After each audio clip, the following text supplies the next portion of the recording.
गांव के कोने में एक बूढ़ी माँ अपने बेटे और बहू के साथ रहती थी।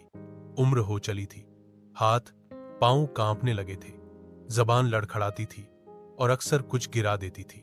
बहू को यह सब बहुत अखरता था। बहू आए दिन कहती, अम्मा जी, अब आपसे कुछ संभलता नहीं। आप हर बार खाना गिरा देती हैं या कुछ उल्टा कर देती हैं।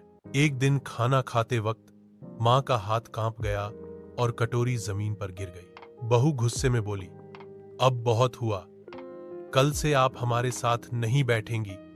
आप कोने में बैठकर खाना खाइए। बेटा चुपचाप बैठा रहा। माँ चुपचाप उठी और कोने में जाकर बैठ गई। अगले दिन बहू ने माँ के लिए लकड़ी का एक पुराना कटोरा लाकर दिया। लो अम्मा जी, अब इससे खाया करो ताकि कुछ टूटे ना।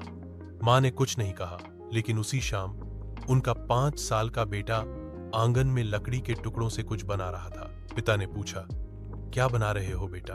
बच्चा मासूमियत से बोला, पापा, मैं आपके और मम्मी के लिए लकड़ी की कटोरी बना रहा हूं। जब आप बूढ़े हो जाओगे तो उसमें खाना खा सकोगे। यह सुनते ही बेटे और बहू दोनों की आंखें भर आईं। उन्हें अपनी गलती का एहसास हुआ।